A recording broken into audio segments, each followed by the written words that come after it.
আসসালামু আলাইকুম ওয়া রাহমাতুল্লাহি ওয়া বারাকাতুহু। আলহামদুলিল্লাহি রাব্বিল আলামিন ওয়াসসালাতু ওয়াসসালামু আলা সাইয়্যিদিল মুরসালিন ওয়া আলা আলিহি ওয়া সাহবিহি আজমাইন।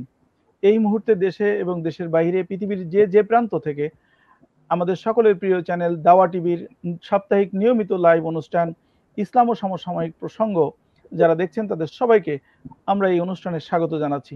আজকের ইসলাম ও সমসাময়িক প্রসঙ্গে ১৭তম পর্ব অনুষ্ঠিত হতে যাচ্ছে। প্রতিনিয়ত এবং ধারাবাহিকতা রক্ষায় আমরা আজকেও সমসাময়িক একটা বিষয়কে নির্ধারণ করেছি। আজকের বিষয় হচ্ছে কোরআন অবমাননা আমাদের করণীয় কি। এ বিষয়ে আলোচনা করার জন্য আমাদের পূর্বের ধারাবাহিকতায় আজকেও আমরা দুইজন পথিতযশা ইসলামিক চিন্তাবিদকে আমন্ত্রণ জানিয়েছি আলোচনা করার জন্য। আমরা শুরুতেই তাদের সাথে আপনাদেরকে পরিচয় করে দিতে চাই। আমাদের সাথে আছেন প্রফেসর এবিএম মফিজুর রহমান আল আজহারি, শিক্ষাবিদ, আন্তর্জাতিক দায়ী, গবেষক এবং লেখক, অধ্যাপক, ইন্টারন্যাশনাল ইসলামিক ইউনিভার্সিটি চট্টগ্রাম। তিনি চট্টগ্রাম থেকে আমাদের সাথে যোগ দিচ্ছেন। Professor doctor ABM Mofizur Rahman Al Azhari আরও একজন ইসলামিক বিশেষজ্ঞ এবং তরুণ গবেষক, ইসলামিক স্কলার এবং খুব ভালো লেখক। আমাদের সাথে অংশগ্রহণ করবেন আজকের আলোচনায় ডক্টর মোহাম্মদ রুহুল আমিন রাব্বানী। তিনি সহকারী অধ্যাপক, Islamic studies department, Asian university of Bangladesh. আমাদের সাথে ঢাকা থেকে জয়েন করছেন ডক্টর মোহাম্মদ রুহুল আমিন রাব্বানী। আসসালামু আলাইকুম ওয়া রাহমাতুল্লাহি ওয়া বারাকাতুহু। ওয়া আলাইকুম আসসালাম ওয়া রাহমাতুল্লাহি ওয়া বারাকাতুহু। আমরা উভয়কে আজকে স্টুডিওতে আমন্ত্রণ জানাচ্ছি। এই মুহূর্তে আপনারা যারা প্রোগ্রামটি দেখছেন আপনারা জানেন যে এই প্রোগ্রামটি লাইভ সম্প্রচারিত হয়, যে কারণে আমরা চেষ্টা করি আমাদের দর্শকদেরকে এই অনুষ্ঠানে সম্পৃক্ত করতে। সুতরাং আপনারা যারা এই মুহূর্তে এই প্রোগ্রামটি দেখছেন তারা আমাদের দাওয়া টিভির ফেসবুক পেজ, ইউটিউব অথবা আমাদের যে কেবল চ্যানেল যেটা আছে সেখান থেকে দেখতে পাবেন, অথবা জাগো টিভি jagobd.com যেও আপনারা এটা দেখতে পাবেন। গুগল অ্যাপস থেকেও দাওয়া টিভি অ্যাপস ডাউনলোড করেও আপনারা সরাসরি এই প্রোগ্রামটি দেখতে পাবেন। যারা এই প্রোগ্রামটি দেখছেন তারা এই প্রোগ্রামে অংশগ্রহণ করতে পারেন। আপনারা স্ক্রিনে দেওয়া নাম্বারে ফোন করতে পারেন অথবা আমাদের ফেসবুক পেজে কমেন্ট করতে পারেন। আমরা চেষ্টা করব আপনাদের কমেন্টের উত্তর দেওয়ার জন্য। আমরা আর কথা না বাড়িয়ে আমরা শুরু করতে চাই আজকের আলোচনা। আজকে আমাদের আলোচনা কোরআন অবমাননা আমাদের করণীয় কি। আপনারা নিশ্চয়ই জানেন যে আল কোরআন নাজিল হয়েছে বিশ্ব মানবতার জন্য, সকল মানুষের জন্য। আল্লাহ তাআলা নিজেই ঘোষণা করছেন সূরা বাকারা, আউযু বিল্লাহি মিনাশ শাইতানির রাজিম, বিসমিল্লাহির রহমানির রহিম, শাহরু রমাদান আল্লাযী উনজিলা ফীহিল কুরআন হুদাল লিন-নাস ওয়া বাইয়িনাতিন মিনাল হুদা ওয়াল ফুরকান। সুতরাং এই রমজান মাসে যে কোরআন নাজিল হয়েছে সেই কোরআন সকল মানুষের জন্য এবং সত্য এবং মিথ্যার মধ্যে পার্থক্য করার জন্য। সুতরাং এই কোরআন শুধু মুসলিমদের জন্য না, সকল মানুষের জন্য। আজকে সেই কোরআনের একটা বিশেষ বিষয় নিয়ে আমরা আলোচনা করব। এই আলোচনার শুরুতেই আমরা যেতে চাই আমাদের সাথে আছেন ডক্টর মোহাম্মদ রুহুল আমিন রাব্বানী। আমরা আমাদের গেস্টের কাছে জানতে চাইব যে মুসলিমদের কর্তৃক এই যে মর্যাদা ক্ষুণ্ণ হয় এমন কোনো কিছু করার সুযোগ আছে কিনা। কারণ আমরা ইতিমধ্যে জেনেছি যে কোরআন অত্যন্ত মর্যাদাবান এবং তার মর্যাদা রক্ষা করা আমাদের ইমানি দায়িত্ব। সেক্ষেত্রে সেই মর্যাদা ক্ষুণ্ণ করার কোনো সুযোগ কোনো মুসলিমদের কর্তৃক আছে কিনা, আর যদি এরকম কোনো মুসলিমরা সেই মর্যাদা ক্ষুণ্ণ হয় এমন কোনো কাজ করে তাহলে শরীয়ী বিধান কি। ডক্টর রুহুল আমিন রাব্বানী। আলহামদুলিল্লাহি রাব্বিল আলামিন ওয়াসসালাতু ওয়াসসালামু আলা আশরাফিল আমবিয়া ওয়াল মুরসালিন ওয়া আলা আলিহি ওয়া আসহাবিহি আজমাইন। অত্যন্ত গুরুত্বপূর্ণ একটি বিষয় নিয়ে আজকে আমাদের এই লাইভ। আসলে পবিত্র আল কোরআনের মর্যাদা বিশেষ করে মুসলিম যারা রয়েছেন তাদের কাছে স্পষ্ট রয়েছে। আমাদের আকীদার যে কয়টি বিষয় রয়েছে বা ঈমানের যে কয়টি বিষয় রয়েছে, যে কয়টি অনুষঙ্গ রয়েছে, তার মধ্যে আল্লাহর কিতাবের প্রতি ঈমান আনার একটি বিষয়। তো একজন মুমিন বা একজন মুসলিম কখনোই সে তার ঈমানের একটি অনুষঙ্গকে অবমাননা করতে পারে না বা এর অবমাননা হয় এমন কোনো কাজ করতে পারে না। সুতরাং মর্যাদা, এই কোরআনের মর্যাদা ক্ষুণ্ণ হয় এমন কিছু করার কোনো সুযোগ কোনো অবস্থাতেই মুসলিমের নাই। তারপরেও যদি কেউ এমনটি করে থাকে বা করে ফেলে তাহলে তার বিধান কি হবে এ ব্যাপারে ফুকাহায়ে কেরাম, আমাদের ফকিহগণ ব্যাপক আলোচনা করেছেন। তারা সবাই একমত হয়েছেন এ ব্যাপারে যে যদি কেউ কোরআনকে অবমাননা করে তবে তার উপরে আহলুর রিদ্দার শাস্তিটি হবে। কেননা কোরআন বিশ্বাসের একটা অংশ, আর বিশ্বাসের যে কোনো অংশ নিয়ে যদি কেউ অবমাননাকার কোনো কিছু করে, তাহলে তার উপরে মানে আহলুর রিদ্দার শাস্তিটা প্রযোজ্য হবে। তো আহলুর রিদ্দার শাস্তি আমরা পবিত্র কোরআন থেকেই প্রমাণ পাই যে তাকে অবশ্যই মৃত্যুদণ্ড দিতে হবে।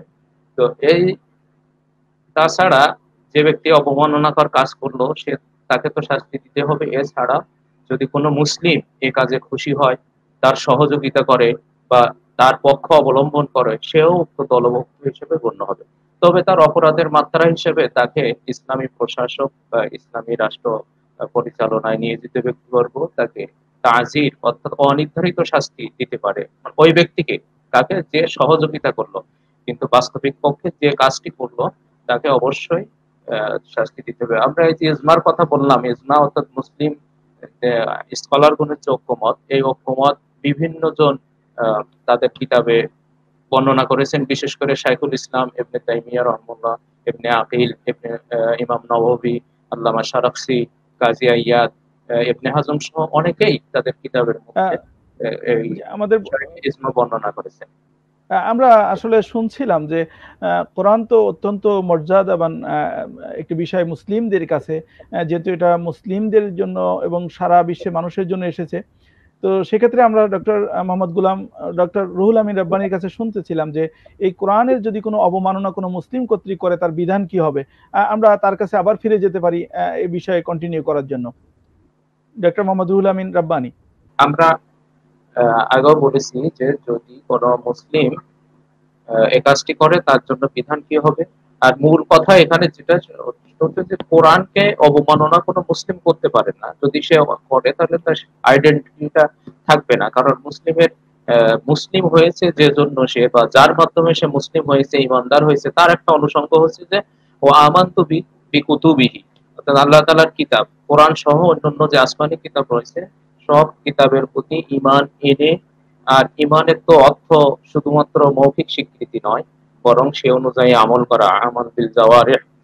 একটা হচ্ছে যে মানে বিশ্বাস স্থাপন করতে হবে, দ্বিতীয় হচ্ছে যে মৌখিকভাবে স্বীকৃতি দিতে হবে, তৃতীয় নম্বর হচ্ছে যে এটা কাজে পরিণত করতে হবে। এখন সে যদি মুখে শুধু বলে যে আমি কোরআনকে মানি বা কোরআনের প্রতি আমি ঈমান এনেছি, আর যদি কাজে পরিণত করে তার উল্টাটা, অর্থাৎ এক্ষেত্রে কোরআনকে যদি অবমাননা করে, তাহলে সে আর মুসলিম থাকতে পারে না, তখন তার আইডেন্টিটিটা মুসলিম আইডেন্টিটি থাকে না। এই জন্য আচ্ছা কোনো মুসলিম এটা করতে পারে না। আচ্ছা, ডক্টর মোহাম্মদ রুহুল আমিন, আমরা আপনার আলোচনা থেকে একটা বিষয় জানতে পারলাম যে ইমানের একটা অংশ হলো অকুতুবিহি, অর্থাৎ কিতাব না, শুধুমাত্র সকল কিতাবের প্রতি ইমান আনতে হবে। এই যে কোরআন এবং তার পূর্ববর্তী নবী এবং রাসূলদের উপর অবতীর্ণ হওয়া প্রত্যেকটা কিতাবের প্রতি আমাদেরকে ইমান আনতে হবে এবং সম্মান মর্যাদা দিতে হবে, এই বিষয়টির মধ্যে ইসলামের কোনো সৌন্দর্য লুকায়িত আছে কিনা আপনি কি মনে করেন? হ্যাঁ, ইসলামের তো সৌন্দর্য অবশ্যই লুকায়িত রয়েছে, কারণ ইসলাম হচ্ছে সর্বশেষ। আমরা বর্তমান সময়ে যে ইসলাম বলতে চাই, যেটাকে বোঝাই, এটা সর্বশেষ আসমানি জীবন বিধান।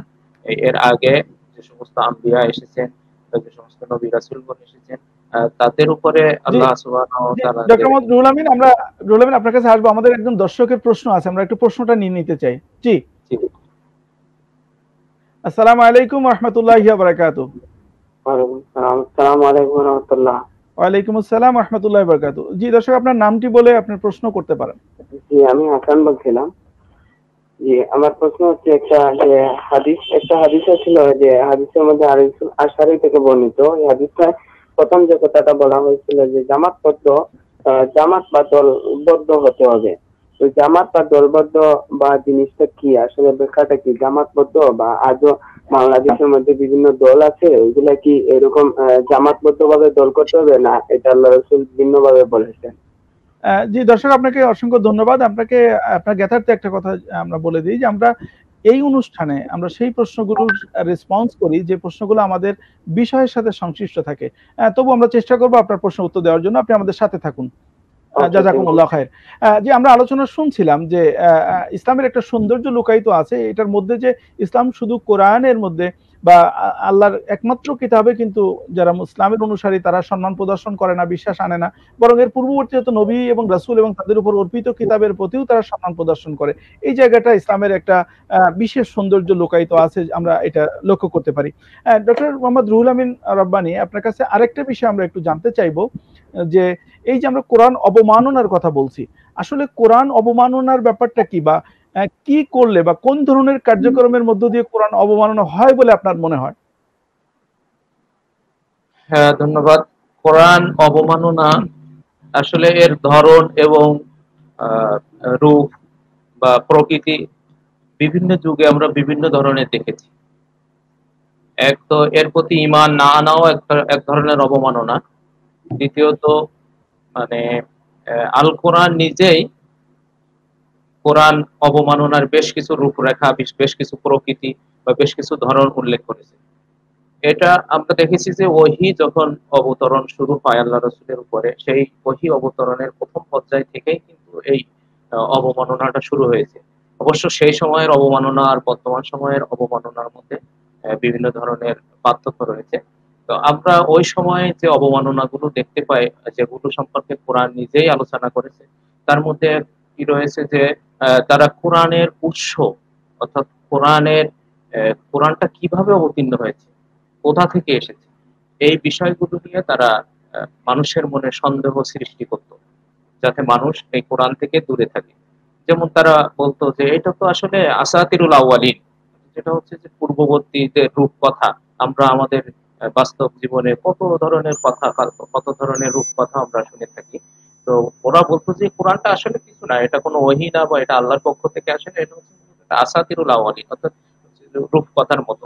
দ্বিতীয়ত তারা বলতো যে না না, এটা কোনো আল্লাহর পক্ষ থেকে আসে না, এটা মানুষের শেখানো কিছু কথা, তিনি অন্য মানুষ থেকে শিখে এগুলো আমাদের সামনে বলেন। অথবা তারা বলতো যে না, এটা কোনো ওহী না, এটা হচ্ছে যে কবিতা, এটা হচ্ছে কবিতা, শের। এরপরে আরো বলতেন যে এটা হচ্ছে ঘুমের মধ্যে পাওয়া এক ধরনের স্বপ্নিক স্বপ্নিক বিষয় বা স্বপ্নের বিষয়।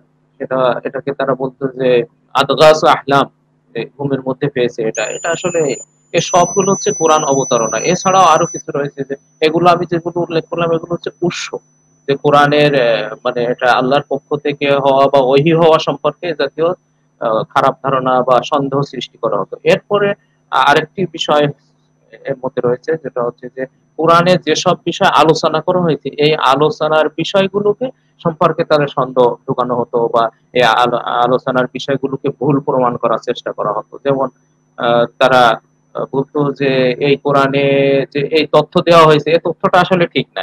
যেমন আমরা জানি যে ঈসা আলাইহিস সালামের সম্পর্কে মানে ঈসা আলাইহিস সালামের মা সম্পর্কে বলেছে ইয়া উখতা হারুন, যে হারুনের বোন। অথচ এই যে ইহুদিরা ওই সময় বলতো যে হারুনের বোন তো সে মুসা আলাইহিস সালাম কবের কথা আর ঈসা কবের কথা, এই দুজনের মধ্যে তো শত শত বছরের ব্যবধান। কিন্তু দেখছে কোরআন কেমনি ভুল করছে, নাউজুবিল্লাহ মিন যালিক, যে এখানে ঈসার মা মরিয়ামকে বলছে যে হারুনের বোন, আবার হারুন হচ্ছে মুসার ভাই। এটা আসলে ঠিক না। এটা মানে তথ্য নিয়ে, কোরআনে বর্ণিত তথ্য নিয়ে তারা সন্দেহ সংশয়ের সৃষ্টি করত। এরপরে একটা ঘটনা রয়েছে যে বিভিন্ন তারা কি করতো যে মাসহাফের মধ্যে, যে আয়াতের মধ্যে বাড়িয়ে কমিয়ে তারা এটা লিপিবদ্ধ করতো কেউ কেউ। এমন একটা বর্ণনা এসেছে, এটা খলিফা মামুনের সময়। আপনারা জানেন যে খলিফা মামুনুর রশিদ, হারুনুর রশিদের ছেলে মামুনুর রশিদ যে সময় শাসক। তো ওনার সময়ে দেখা গেছে একদল মানুষ তারা একত্রিত হয়েছে হজ মৌসুমে। হজ মৌসুমে একত্রিত হওয়ার পরে সবাই একজন ইহুদি সম্পর্কে আলোচনা করছে, যে সে খুব মেধাবী, প্রচন্ড জ্ঞানী, এভাবে আলোচনা করা হচ্ছে। এরপর এক সময় দেখা গেল যে ওই ব্যক্তি পরবর্তীতে ইসলাম গ্রহণ করেছে। ইসলাম গ্রহণ করার পর খলিফার দরবারে উনি গিয়েছে। তো খলিফা জিজ্ঞেস করছে যে তুমি, তোমার সম্পর্কে তো আমরা আলোচনা শুনলাম, তো তুমি কি ইসলাম গ্রহণ করেছো? তো বলছে হ্যাঁ। বলছে কেন ইসলাম গ্রহণ করবে, এর কারণ? তখন সে বলল যে আমি আসলে তিনটি কিতাব, তাওরাত, ইনজিল এবং কোরআন, এই তিনটি কিতাব খুব ভালোভাবে স্টাডি করেছি। তো তাওরাত স্টাডির পর আমি ওখানে নিজ হাতে তাওরাত লিখেছি, এবং সেখানে কিছু আয়াত কম বেশি করেছি, কিছু আয়াতের পরিবর্তন করেছি, এবং ইহুদিদের যে ইবাদতগাহ যেটা রয়েছে গির্জা, ওখানে আমি এই কোরআন বিক্রি করেছি, লিখিত কোরআন পাণ্ডুলিপি, সরি তাওরাত, এই তাওরাতকে আমি ওখানে বিক্রি করে দিয়েছি। এরপরে আমি ইনজিল লিখেছি নিজের হাতে ইনজিল লেখার পরে আমি কি করেছি, ওখানেও কিছু পরিবর্তন করেছি, নিজের কিছু কথা ইনজিলের আয়াত হিসেবে ঢুকিয়ে দিয়েছি, আবার ইনজিলের যে আয়াত ছিল তার থেকে কিছু চেঞ্জ করে দিয়েছি। এরপরে আমি এটা খ্রিস্টানদের যে ইবাদতগাহ, সেই গির্জায় আমি এটা বিক্রি করে দিয়েছি, তারা অনায়াসে এটা কিনছে। এরপরে আমি কোরআনের ক্ষেত্রেও একই কাজ করেছি, নিজে কোরআন লিখছি এবং এখানে কিছু চেঞ্জ করেছি, কিছু পরিবর্তন। তো এরপরে এই কোরআন নিয়ে আমি বই বিক্রেতার কাছে গিয়েছি বই বিক্রি করার জন্য। তো উনি এই কোরআন দেখার সাথে সাথে উনি বুঝে ফেলেছেন যে এখানে কিছু এদিকে ওদিকে করা হয়েছে, চেঞ্জ করা হয়েছে, পরিবর্তন করা হয়েছে। তখন কি করলেন, উনি ওই যে দোকানদার বই বিক্রেতা, উনি আমার হাত থেকে ওটা নিয়ে ফেলে দিলেন, বললেন যে না, এটা কোনো কোরআন না, এখানে বিকৃতি করা হয়েছে, তাহরিফ করা হয়েছে। তো এই ঘটনা ঘটার পরে আমার ভিতরে একটা জিনিস কাজ করছে যে না, আল্লাহ তাআলা যে এই কোরআনকে হেফাজতের দায়িত্ব নিয়েছেন, আসলে এই দায়িত্ব একজন দোকানির কাছেও মাধ্যমেও প্রমাণিত হয়, যে সে দেখার সাথে সাথে বুঝতে পেরেছে যে এখানে পরিবর্তন। তো এভাবে আমি ইসলাম গ্রহণ করেছি। তো আমি এই ঘটনাটা এজন্য উল্লেখ করলাম যে এই ওই সময়ে তাহলে কিছু লোক ছিল যারা কি করতো, কোরআনকে অবমাননা করতো কিছু আয়াত সংযোজন বিয়োজনের মাধ্যমে এবং নিজের কিছু মন গড়া ব্যাখ্যা দেওয়ার মাধ্যমে। এছাড়াও আমরা দেখেছি যে কোরআনের বিষয়বস্তু বা কোরআনের আলোচ্য বিষয়গুলো আহ, মানে ইনফরমেশন গুলোকে ভুল ব্যাখ্যা করে বিভিন্ন সময় বিভিন্ন গ্রন্থ লেখা হয়েছে। তো যেমন এই কাজ সর্বপ্রথম যে করেছে সেটা হচ্ছে ইউহানা দামেশকি। উনি 81, ওনার জন্ম সময় হচ্ছে 81 থেকে 138 হিজরি, এই সময়কালটা ছিল ওনার জীবন। এই সময় উনি প্রথম, ইতিহাস যেটা বলে যে উনি প্রথম কোরআনের ইনফরমেশন গুলোকে মানে সম্পর্কে ভ্রান্ত ধারণা দেওয়ার জন্য ভুল ব্যাখ্যা করে বই লেখেন। এরপরে এই কাজে বাইজেন্টাইন সভ্যতার একটা বড় ধরনের ভূমিকা ছিল। বাইজেন্টাইন সভ্যতা এই কোরআনকে অবমাননা করে বিভিন্ন ধরনের বইপত্র লিখেছিল, যেহেতু ওরা খ্রিস্টান সভ্যতা ছিল। এরপরে বাইজেন্টাইন যখন মুসলমানদের ভিতরে চলে আসে, মুসলমানদের হাতে চলে আসে, তখন বাইজেন্টাইনের এই কাজ বন্ধ হয়ে যায়। এরপরে আসে ওই যে ইউরোপ তারা এই কাজে মানে বেশি ভূমিকা রাখে। এরপর আস্তে আস্তে এটা সারা পৃথিবীর টুকটাক এখানে ওখানে হয়েছে, যেমন আমরা নিজেরাও জানি, যেমন ভারতবর্ষেও এটা হয়েছে। তো এই হলো বিষয়গুলো নিয়ে আপনাকে, জি ডক্টর মোহাম্মদ রুহুল আমিন রাব্বানী, আমরা এই বিষয় নিয়ে আপনার কাছে আরো আসবো। আমাদের সাথে আরো একজন গেস্ট আছেন, টেকনিক্যাল কারণে ওনার কথা শুনতে পাচ্ছিলাম না, উনি আবার আমাদের সাথে জয়েন করেছেন। আমরা ওনাকে আহলান ও সাহলান স্বাগতম জানাচ্ছি। আমরা ফিরে যেতে চাই professor doctor BM Mofizur Rahman Al Azhari স্যারের কাছে। আমরা স্যারের কাছে একটু জানতে চাচ্ছিলাম যেটা যে কোরআনের মর্যাদা, তার প্রয়োজনীয়তা, সাথে সাথে আমরা একটা জিনিস অ্যাড করতে চাই যে মুসলিম যারা, তারা তো অবশ্যই কোরআনের প্রতি শ্রদ্ধাশীল হবেন, শ্রদ্ধা করবেন এবং অবমাননা করা যাবে না কোনোভাবেই। কিন্তু অমুসলিমদের কাছে কোরআনের কোনো মর্যাদা বলতে কিছু আছে কিনা, অথবা সেক্ষেত্রে তারা কোরআনের মর্যাদা রক্ষা করতে বাধ্য কিনা, শরীয়ত দৃষ্টিকোণ থেকে আপনি যদি আমাদের সাথে একটু আলোচনা করেন। আলহামদুলিল্লাহি রাব্বিল আলামিন, আসসালাতু ওয়াসসালামু আলা সাইয়্যিদিল মুরসালিন নবিয়িনা মুহাম্মদ ওয়া আলা আলিহি ওয়া সাহবিহি আজমাইন। আম্মা বা'দ, ফাআউযু বিল্লাহি মিনাশ শাইতানির রাজীম। বিসমিল্লাহির রহমানির রহিম। ওয়া লা তাত্তাখিযু আয়াতিল্লাহি হুজুওয়া। সাদাকাল্লাহুল আযীম।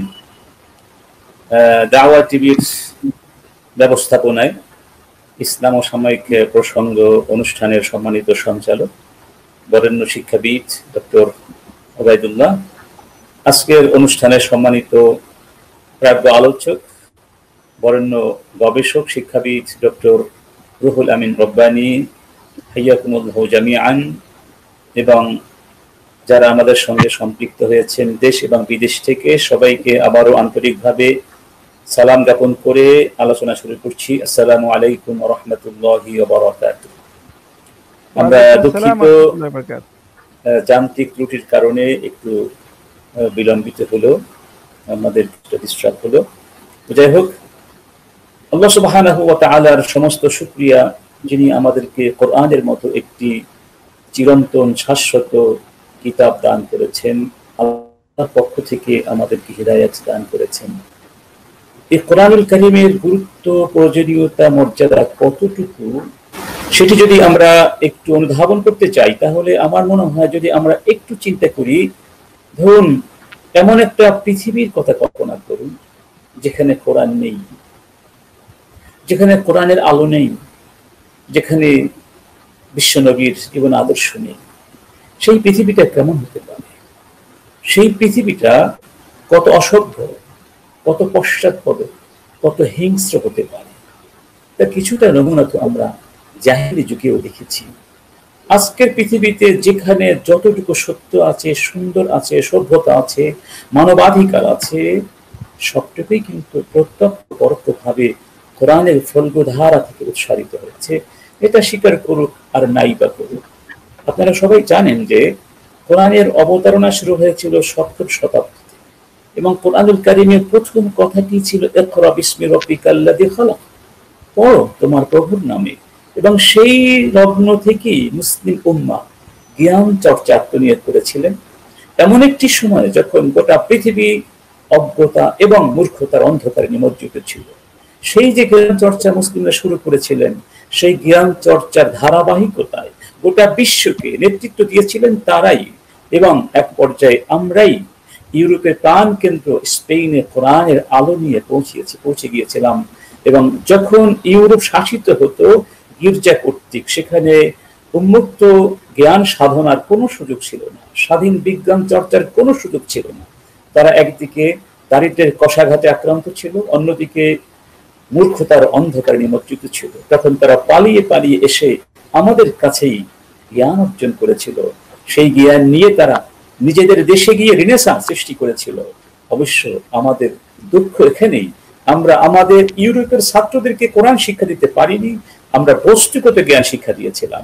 কোরআন আমাদেরকে বস্তু এবং আত্মার মধ্যে সমন্বয় করে, দিন দুনিয়ার মধ্যে সমন্বয় করে শিক্ষা নীতি দিয়েছিল। সেই শিক্ষানীতি থেকে আমরা দ্বাদশ শতাব্দীর পরে সরে গিয়েছিলাম বলেই আমরা ইউরোপের এই রিনেসাঁকে ইসলামী রিনেসাঁ বানাতে পারিনি। যাই হোক, আমরা একথাই দাবি করতে চাই যে আজকের পৃথিবীর যে সভ্যতা যতটুকু তাতে সুন্দর আছে, সবটুকুই ইসলামের অবদান, কোরআনের অবদান। এই জন্য আমরা আল্লাহর শুকরিয়া আদায় করছি। কোরআন সেই মহাগ্রন্থ, তার সামনে থেকে, পেছন থেকে, কোনো দিক থেকে কোনো বাতিল, কোনো মিথ্যা অনুপ্রবেশ করতে পারে না। আল্লাহ পাক বলছেন, লা ইয়াতিহিল বাতিলু মিন বাইনি ইয়াদাইহি ওয়ালা মিন খালফি। কোরআন সেই মহাগ্রন্থ, যেই গ্রন্থ দিয়ে স্বয়ং আল্লাহ একবার নয় ৫বার বিশ্ব মানবতার সঙ্গে চ্যালেঞ্জ ছুড়ে দিয়েছেন, যদি পারো তাহলে কোরআনের মতো আরেকটি কিতাব তোমরা রচনা করে দেখাও, কিংবা একটি সূরা রচনা করে দেখাও। কিন্তু কেউ তা করতে পারেনি। কোরআন সেই কিতাব, এই কিতাবের সম্মান কত বেশি তা এই কোরআনের যিনি নাজিলকারী তিনি বলে দিয়েছেন, ইন্নাহু লাকুরআনুন কারীম ফি কিতাবিম মাকনুন লা ইয়ামাসসুহু ইল্লাল মুতাহহারুন তানজিলুম মির রাব্বিল আলামিন। এটি হচ্ছে মহান কিতাব, এই কিতাব সুরক্ষিত আছে ফি কিতাবিম মাকনুন লা ইয়ামাসসুহু ইল্লাল মুতাহহারুন। পবিত্র লোকেরাই এই কিতাব স্পর্শ করতে পারবে। এই কিতাব মহাবিশ্বের মালিকের পক্ষ থেকে তোমাদের কাছে এসেছে। আফা বিহাদাল হাদিস আনতুম মুদহিনুন। তোমরা কি এই কিতাবের মতো কিতাব নিয়ে তোমরা টিটকারি করছো, ব্যঙ্গ করছো? এই কোরআন নিয়ে তোমরা উপহাস করছো?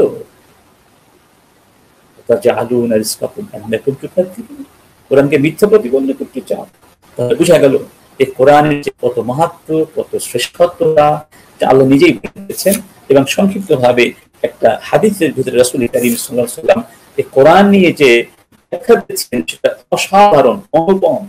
রাসূল কারীম সাল্লাল্লাহু আলাইহি ওয়াসাল্লাম যখন বললেন, ইন্না সাতাকুনু ফিতনা, শীঘ্রই ফিতনা সৃষ্টি হবে, তখন সাহাবারা বললেন, ফামাল মাখরাজু মিনহা ইযান ইয়া রাসূলুল্লাহ, সেই ফিতনা থেকে বাঁচার পথ কি?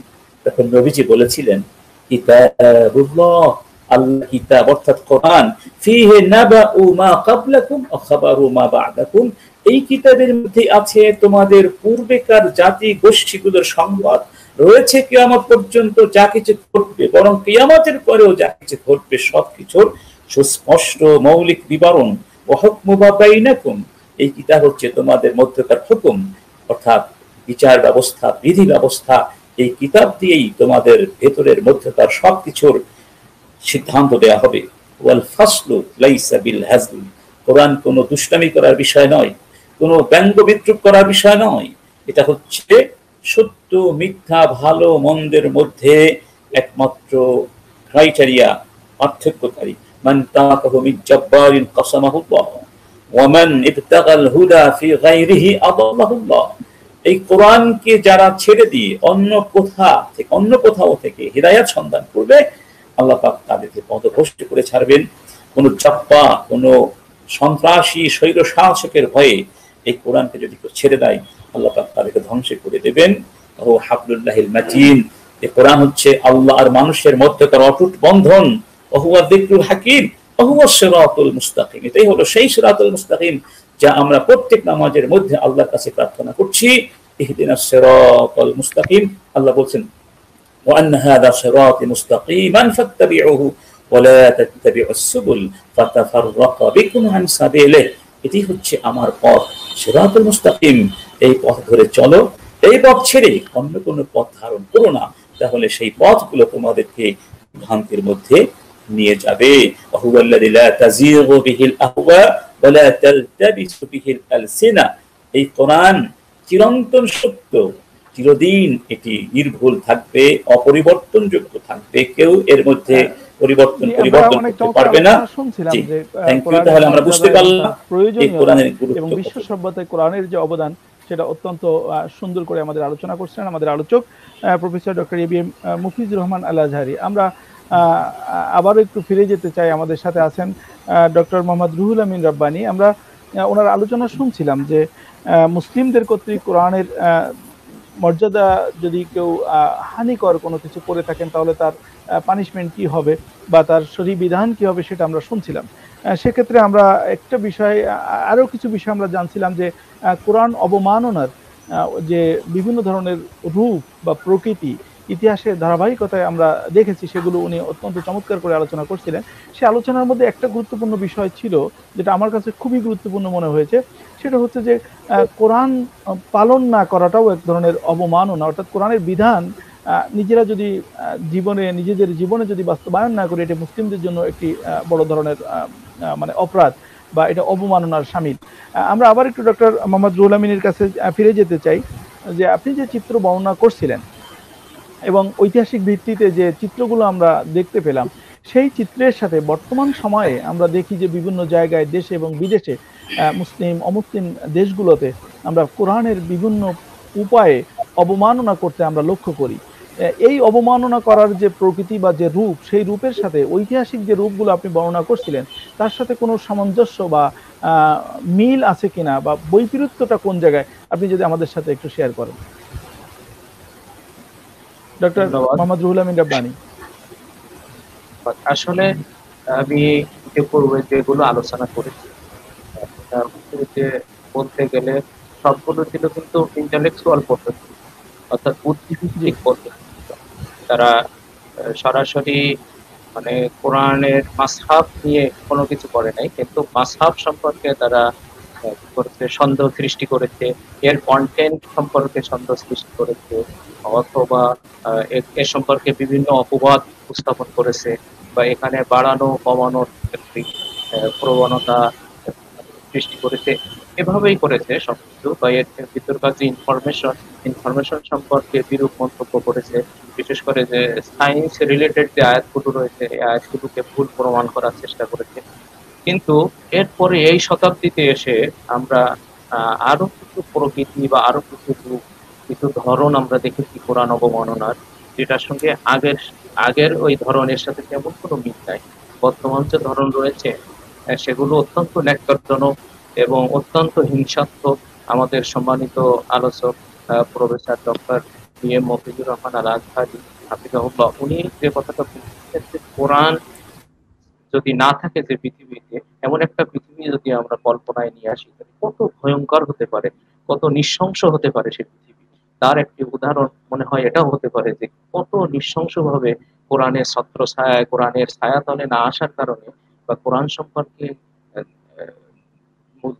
ভালো ধারণা না থাকার কারণে বা কোরআন সম্পর্কে হিংসাত্মক আচরণ করার কারণে মানুষ মানে কত নিচে নামতে পারে তার প্রমাণ বর্তমান সময়ে কোরআন অবমাননার দিকে দেখা যায়। আমরা দেখেছি ইতিপূর্বে, মানে এই সমসাময়িক আমাদের জীবনকালেই বা আমরা যখন বুঝতে শিখেছি সে সময় থেকে আমরা কত ধরনের কাজ দেখেছি যে কোরআনকে নিয়ে করা হয়েছে। যেমন বাথরুমে ফেলা হয়েছে কোরআনকে, কোরআনের পৃষ্ঠাকে নিয়ে সাধারণ বিভিন্ন কাজে লাগানো হয়েছে, এমনকি বাথরুমে ব্যবহার করা হয়েছে। তারপরে এই কোরআন নিয়ে, কোরআনের কাগজ দিয়ে আমরা দেখেছি যে বেচা কেনা করা হয়েছে, মানে কোনো মাল কিনলে এই কোরআনের কাগজ দিয়ে মুড়িয়ে দেওয়া হয়েছে। এই কোরআনকে পদদলিত করা হয়েছে এবং কারারুদ্ধ মুসলমানদেরকে বাধ্য করা হয়েছে এই কোরআনের উপরে উঠে দাঁড়ানোর জন্য বা এর উপরে দাঁড়িয়ে পেশাব করার জন্য। এগুলো আমরা নিজেরাই দেখেছি, যেগুলো আমরা খবরে পড়েছি বা ভিডিওতে দেখেছি। এরপরে আগুনে পোড়ানো, এরপরে ময়লা, পবিত্র অপবিত্র জিনিস, এমনকি মলমূত্রে মাখানো হয়েছে কোরআনে, ডাস্টবিনে নিক্ষেপ করা হয়েছে। আর বর্তমান সময়ে তো আমাদের প্রযুক্তির কারণে যে ফেসবুক বা এই সমস্ত সোশ্যাল মিডিয়াতে কোরআনকে ভিন্নভাবে, ভিন্ন ছবির মাধ্যমে, ভিন্ন আঙ্গিকে এগুলোকে উপস্থাপন করা হয়, এগুলো হচ্ছে বর্তমান সময়ের মানে কোরআনকে অবমাননার কিছু চিত্র। তা আগের যেগুলো ছিল, আমি বলেছি যে এগুলো ছিল একটু বুদ্ধিভিত্তিক পদ্ধতিতে, মানে মানুষকে এ থেকে ফিরানোর জন্য। আর এটা করা হয় পরিপূর্ণভাবে হিংসাত্মক কারণে। এইটা হচ্ছে যে একেবারে কি বলা যায় যে মানুষ যখন একেবারে নৈতিক অধঃপতনের শেষ পর্যায়ে চলে আসে, তখন মানুষ যেগুলো করতে পারে সেইগুলোই বরং বর্তমান সময়ে আমরা লক্ষ্য করছি যে তারা এভাবেই করছে। আমরা মাত্র কিছুদিন আগেও দেখেছি যে সুইডেনে যেটা হয়েছে। তো এগুলো আসলে মানুষের নৈতিক অধঃপতনের একেবারে সর্বশেষ সীমায় আমরা চলে এসেছি, যার কারণে এ জাতীয় হিংসাত্মক বা একেবারে আক্রমণাত্মক জি বিষয়গুলো বর্তমান সময়ে দেখা যাচ্ছে। জি, আপনি অনেক চমৎকার বলছিলেন যে বর্তমান সময়ের অমুসলিমদের কর্তৃক কোরআন অবমাননার কিছু রূপ আপনি বর্ণনা করছিলেন। জাযাকুমুল্লাহ খায়ের। আমরা আবার ফিরে যেতে চাই, আমাদের সাথে আছেন professor doctor BM Mofizur Rahman Al Azhari. আমরা স্যারের কাছে একটু জানতে চাই যে স্যার, আপনি চমৎকার আলোচনা করছিলেন, আমাদের একটা প্রশ্ন ছিল যে কোরআনের মর্যাদা রক্ষা করতে অমুসলিমরা বাধ্য কিনা, শরীয়ী দৃষ্টিভঙ্গিটা কি, যদি খুব সংক্ষেপে বলেন স্যার।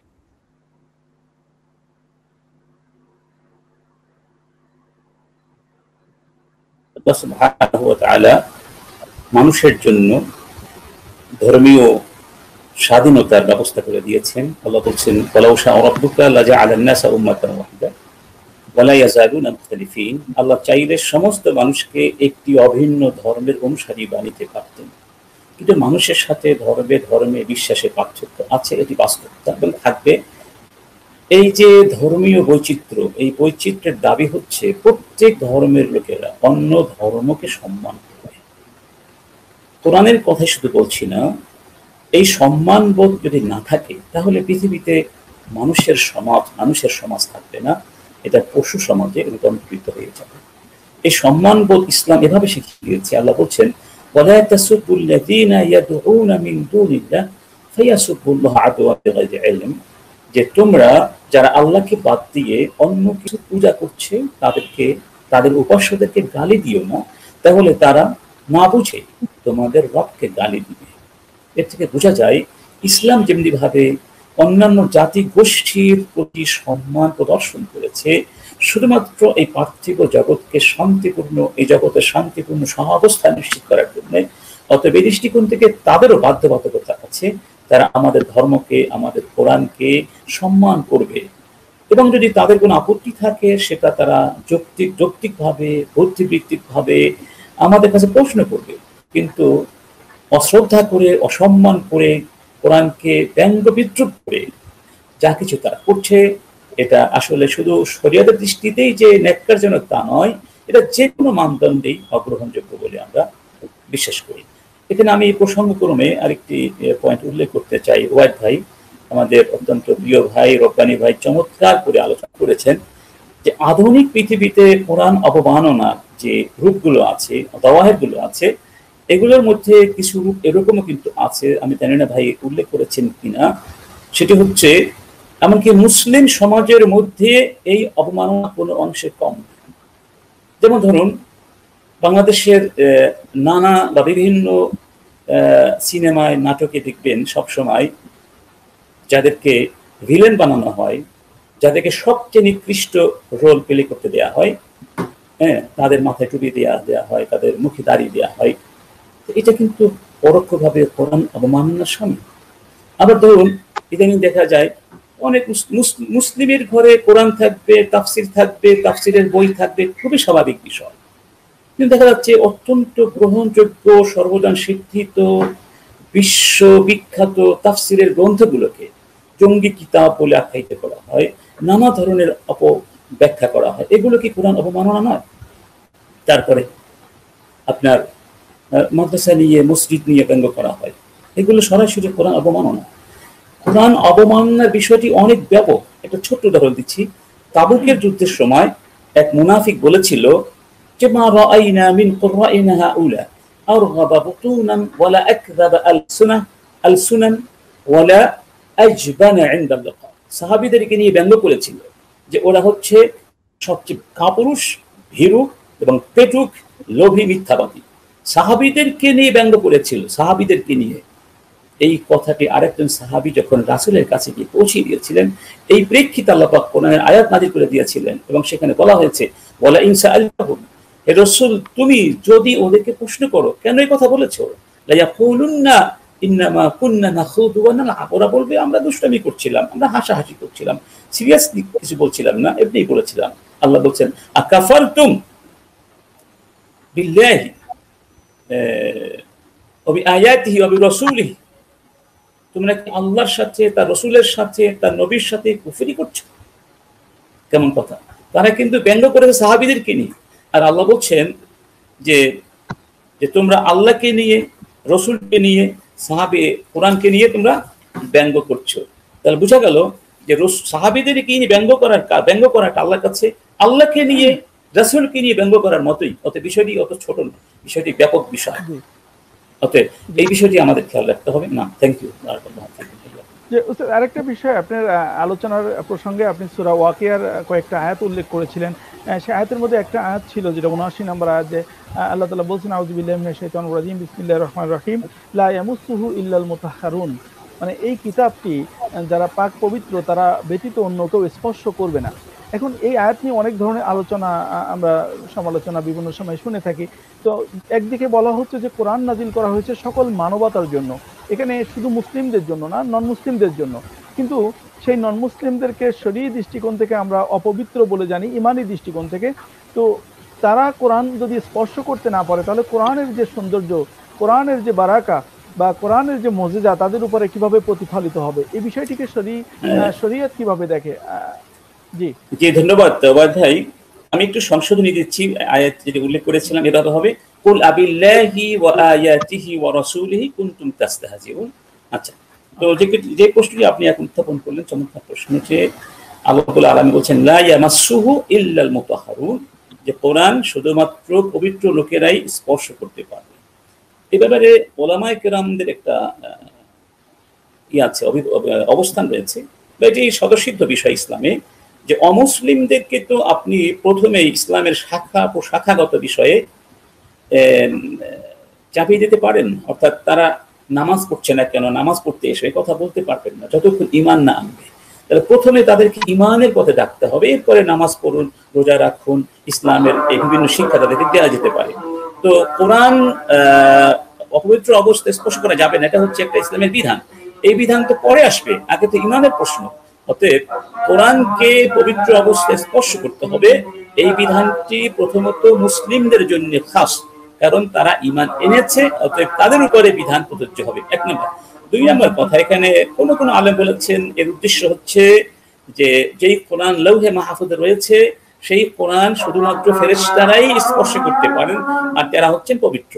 এখানে উদ্দেশ্য হচ্ছে ফেরেশতা কর্তৃক কোরআনকে স্পর্শ করা, এই পৃথিবীতে মুসলিম কর্তৃক স্পর্শ করা বোঝানো হয় না। যদিও তাফসীরটি খুব কম সংখ্যক লোকেরা করেছেন, অধিকাংশ ওলামায়ে কেরাম বলেছেন এই বিধানটি মুসলিমদের ক্ষেত্রে প্রযোজ্য, আমরা অপবিত্র অবস্থায় স্পর্শ করবো না।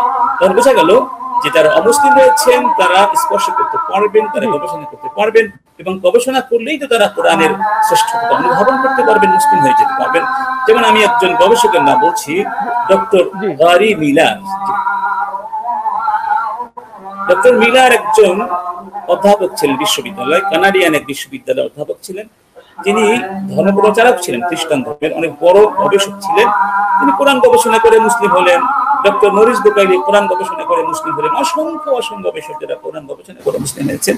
অতএব বোঝা গেল কোরআনকে স্পর্শ করতে হবে, গবেষণা করতে হবে, বুঝতে হবে, এই সুযোগ তাদের জন্য অবারিত করে দেওয়া হচ্ছে। Thank you. অবারিত করা আছে। বিষয়টা চমৎকার করে আমাদের বুঝিয়ে বলার জন্য ধন্যবাদ। আমরা একটু ফিরে যাচ্ছি, আমাদের সাথে আছেন ডক্টর মোহাম্মদ রুহুল আমিন রাব্বানী। আমরা ওনার কাছে একটু বিষয় জানতে চাচ্ছি যে অমুসলিমদের কর্তৃক যদি কোরআনের অমর্যাদা হয় এবং যদি হয় অমুসলিমদের কর্তৃক, তাহলে শরীয়ী দৃষ্টিকোণ থেকে বিধান কি, এবং সেই বিধান প্রযোজ্য হওয়ার ক্ষেত্রে ইসলামিক রাষ্ট্র হওয়া বা নন ইসলামিক, যেটা আমরা মুসলিম রাষ্ট্র বলি, অমুসলিম রাষ্ট্র যেটাকে বলি, সেক্ষেত্রে কোনো পার্থক্য আছে কিনা, যদি শরীয়ী দৃষ্টিকোণ থেকে আমাদের সাথে একটু শেয়ার করেন। আমরা আগে মুসলিম ব্যক্তি যদি কোরআনকে অবমাননা করে তার সম্পর্কে ফুকাহায়ে কেরাম যে কথাগুলো বলেছেন সেগুলো আমরা শ্রোতাদের উদ্দেশ্যে, দর্শকগণের উদ্দেশ্যে শেয়ার করেছি। এখন কথা হচ্ছে যে যদি অমুসলিমরা করে সেক্ষেত্রে বিধানটা কি হবে। তো এখানে আসলে দুইটি বিষয় রয়েছে। একটি হচ্ছে যে মুসলিম রাষ্ট্রে বসবাস, যেটা অলরেডি আমাদের সম্মানিত মডারেটর উল্লেখ করেছেন, যে যদি কেউ মুসলিম রাষ্ট্রে বসবাস করে এমন অমুসলিম যদি করে, আর যদি কেউ অমুসলিম রাষ্ট্রের অমুসলিম করে সেটা কি হবে। তো এখানে এই দুইটা দিকের মধ্যে আমরা প্রথমে উল্লেখ করতে চাই যে যদি কোনো মুসলিম রাষ্ট্রের অধিবাসী কোনো অমুসলিম কোরআনকে অবমাননা করে, সেক্ষেত্রেও ফকিহগণ, ইসলামী আইন বিশেষজ্ঞগণ তারা কি করেছেন, একমত হয়েছেন যে তার বিধান হবে মুহারিবের বিধান। মুহারিব মানে হচ্ছে ওই ব্যক্তি যে রাষ্ট্রের বিরুদ্ধে যুদ্ধ ঘোষণা করে। আর তার বিধান কি হবে সে সম্পর্কে আল্লাহ সুবহানাহু ওয়া তাআলা সরাসরি কোরআনের মধ্যে দিয়েছেন, এবং ইসলামী আইনে বা ফিকহে যে বিষয়গুলোর শাস্তি সরাসরি আল্লাহ সুবহানাহু ওয়া তাআলা নির্ধারণ করেছেন বা আল্লাহ রাসূল সরাসরি নির্ধারণ করে দিয়েছেন, সেগুলোকে বলা হয় হদ। এই হদের মধ্যে এটাও একটি, যে মুহারিব যে হবে তার শাস্তিটা হদের মধ্যে একটি। সে সম্পর্কে আল্লাহ সুবহানাহু ওয়া তাআলা বলেছেন যে ইন্নামা জাযাউল লাযীনা ইউহারিবুনাল্লাহ ওয়া রাসূল, যে আয়াত, এই আয়াতটি এখানে রয়েছে। এখানে আল্লাহ তাআলা তার জন্য বিভিন্ন ধরনের শাস্তির কথা উল্লেখ করেছে, বেশ কিছু অপশন এখানে রয়েছে। তো এটা মুসলিম যে রাষ্ট্রপ্রধান বা মুসলিমের যে শাসক, উনি সার্বিক পরিস্থিতি বিবেচনা করে, তার অপরাধের মাত্রা বিবেচনা করে উনি প্রদান করবেন। যেমন নির্বাসন দেওয়ার কথা বলা হয়েছে, তার হাত পা কেটে দেওয়ার কথা বলা হয়েছে, তাকে পুরা মানে দণ্ড, যেটা মৃত্যুদণ্ড কথা বলা হয়েছে। সেটি যদি ইসলামিক রাষ্ট্রে হয়, কিন্তু এটা ইসলামিক রাষ্ট্র, জি জি, নন ইসলামিক রাষ্ট্রে হলে সেক্ষেত্রে কোনো শরীয়ী বিধান অ্যাপ্লাই করা যাবে কিনা? সেটাই আমি বলছি যে আসলে এই বিধানটি তো ইসলামী রাষ্ট্রের জন্য। অমুসলিম রাষ্ট্র হলে সেখানে যদি সেক্ষেত্রে যদি ইসলামী বিধানের কার্যকর করা সম্ভব নয়, সেক্ষেত্রে আমরা যে বিষয়টি বিবেচনা করতে পারি, এবং বিশেষ করে আধুনিক প্রেক্ষাপটকে সামনে রেখে, যে পৃথিবীর বিভিন্ন দেশে কিন্তু একটি আইন রয়েছে এবং খুব আলোচিত আইন, সেটা হচ্ছে যে ব্লাসফেমি আইন। অর্থাৎ কোনো ধর্মের কোনো নির্দিষ্ট ধর্ম নয়, বরং যে কোনো ধর্মের কি করতে পারবে না, অবমাননাকর কোনো কাজ বা কথা অন্য ধর্মের কেউ বা নিজ ধর্মের কেউ বলতে পারবে না। তো এই ব্লাসফেমি আইনটা যদি সারা পৃথিবীর বিভিন্ন দেশে এটা অলরেডি আইন হিসেবে রয়েছে, এটা যদি ঠিকমতো কার্যকর থাকে, সেক্ষেত্রে কিন্তু কেউ অন্য ধর্ম সম্পর্কে কটূক্তি করতে পারবে না, এটা করার সুযোগ থাকবে না, অবমাননা করতে পারবে না।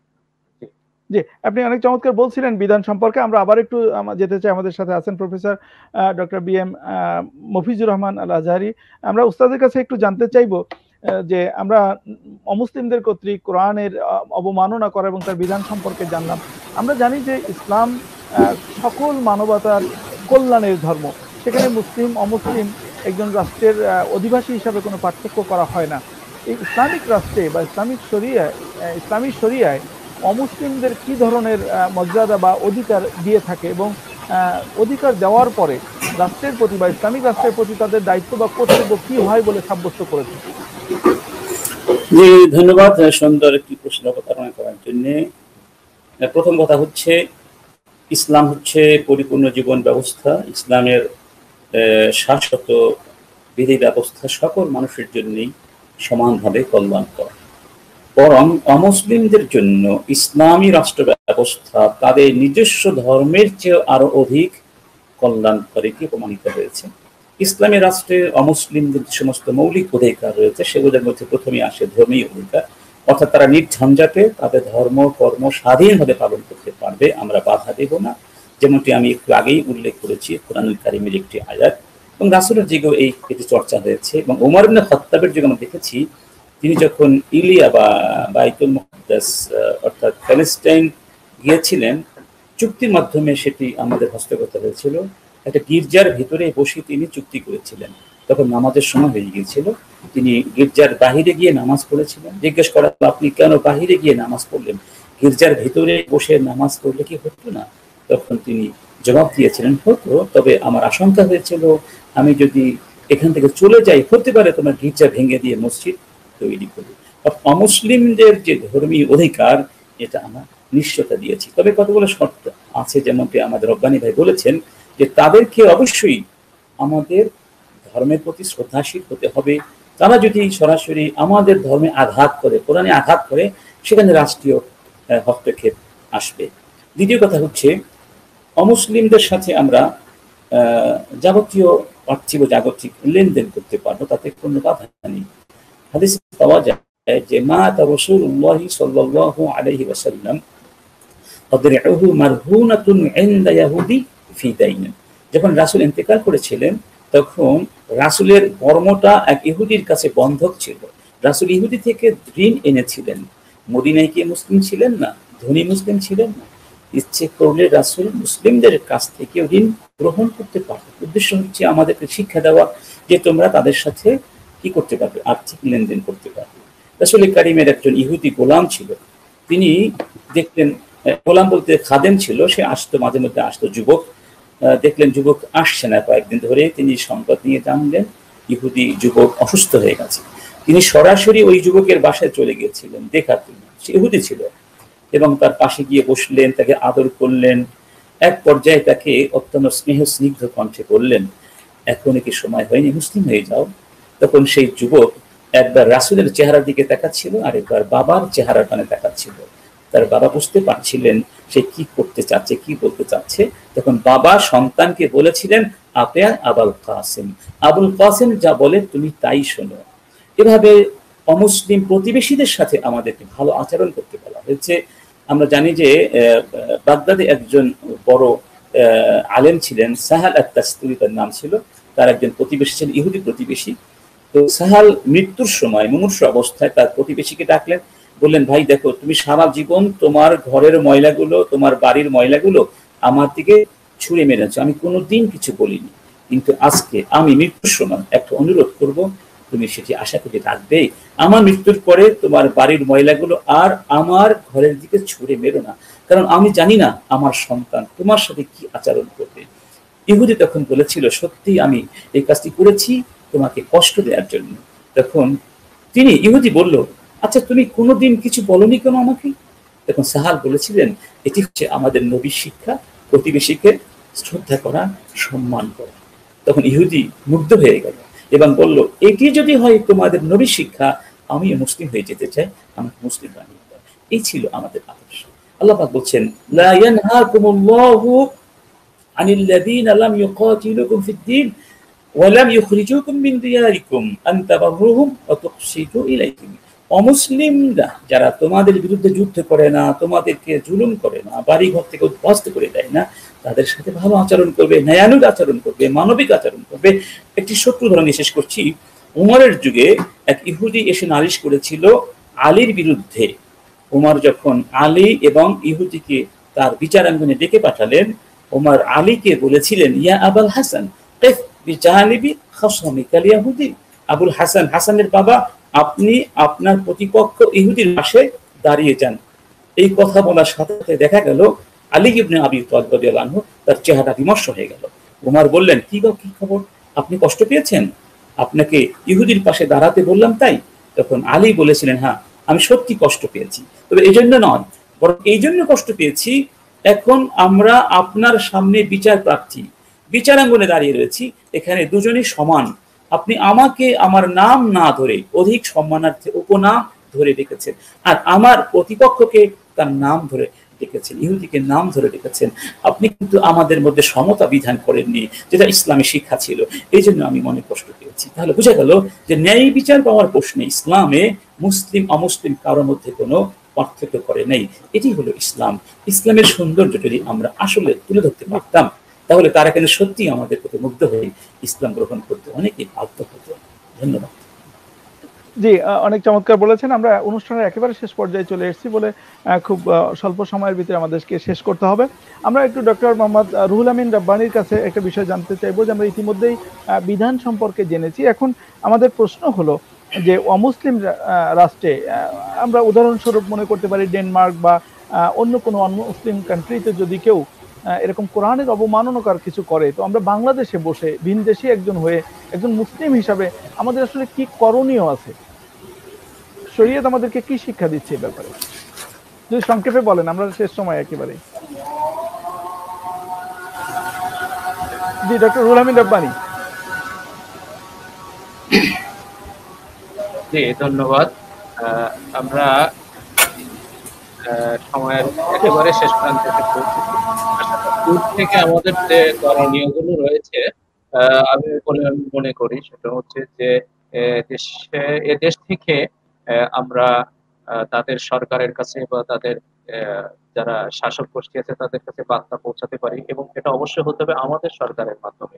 এর জন্য যে একেবারে ভাঙচুর করতে হবে, এই করতে হবে, এগুলোকে আমরা মনে হয় এদিকে বিরত থেকে একেবারে পজিটিভ ওয়েতে বার্তা পৌঁছতে পারি। এরপরে আমরা বেশি করে এর প্রতিবাদ স্বরূপ আমরা বেশি বেশি কোরআনের শিক্ষা প্রচার প্রসার করতে পারি, এবং এই কেন্দ্রিক কিছু প্রজেক্ট আমরা নিতে পারি, যে কিভাবে কোরআন বিতরণ করব, কিভাবে কোরআনের আলোচনা বৃদ্ধি পাবে, এরপরে কিভাবে কোরআনের শিক্ষা সব জায়গায় পৌঁছে দেওয়া যাবে, এগুলো আমরা করতে পারি।